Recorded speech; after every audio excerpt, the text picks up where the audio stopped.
Helpful for life.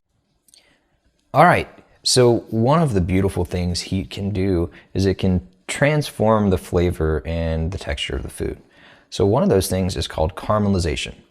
Now we're about to do that here with some onions, but happens with just sugar. Basically what caramelization is it turns the sugar either in the food, or if you just use plain sugar, it browns it and it gives it this delicious nutty flavor that is something you look for in a lot of food.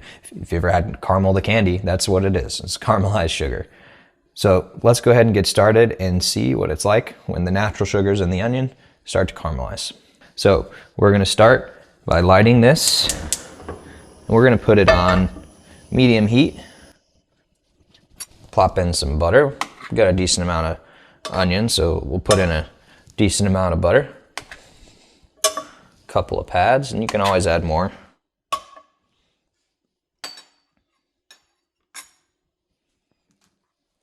And let that butter melt down. And it can continue to melt after you add the onions, so that's probably good enough for now. And the cool thing about onions is they have a lot of moisture, and so this looks like a lot of onions, but after you cook them down, a lot of that moisture evaporates and they get a lot smaller. It's actually kind of surprising. So even though it looks like, you know, this is maybe a little too many onions for this one pan, I would advise using a bigger pan. But again, they'll reduce some, so this won't result in the most perfect caramelized onions, but it'll do for today. So I'm just gonna give it a little shake to help that butter kind of get moved around. I'm gonna toss them around a little bit too. And actually, since this is so many onions, I'm gonna add a little more butter. Oh yeah, and you can do this with oil as well if you want something that's a little healthier, or if you just don't really like butter or you can't handle dairy. But butter makes it delicious. So to truly caramelize these onions to perfection, this process can actually take a long time, sometimes 30, 45 minutes.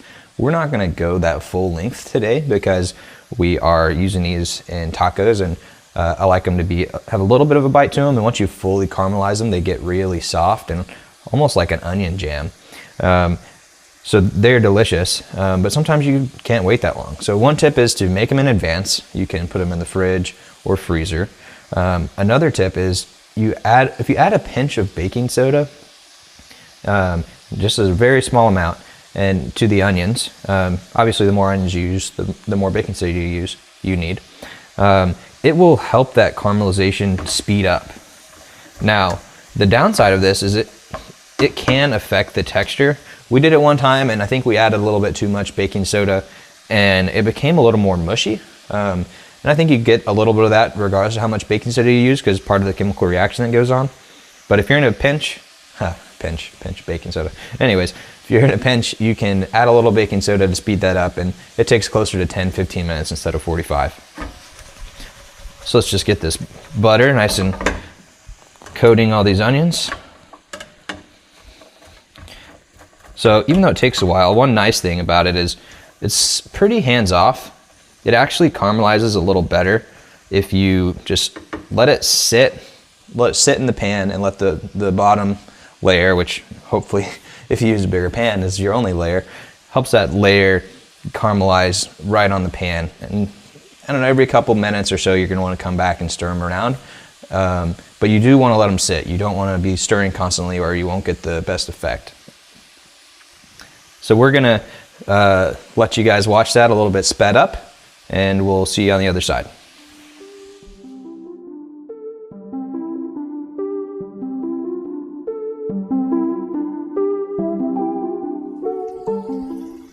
Okay, so as you're stirring these, after they have been on for a while, you may want to flip them over. So you can see how some of these got a little bit of brown.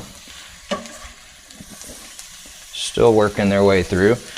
Not too much browning yet, but you can tell that it's starting to work its magic.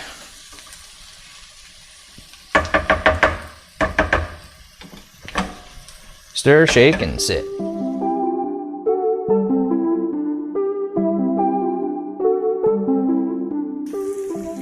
All right, so if you take a look at these guys, you can tell they've browned significantly, they've reduced a lot in size, and they just smell delicious. So if you want to take them even further, you can. Depends on what you're using them for. Since we're using them for fajitas, we're gonna stop right about here. Actually, we're gonna add in some bell peppers and saute those as well. But if you want to get them really caramelized, then you just keep on at this, stirring them every so often, and they'll get even darker and richer and brown flavor, and you can get them to be almost like a delicious jam. But now you know how to caramelize onions, so a beautiful trick, which if you don't like onions, you probably will like caramelized onions. I used to not like onions, and once I tried these, I became a lover of the onion world. These are amazing on burgers and really pretty much everything. So enjoy the caramelized onions.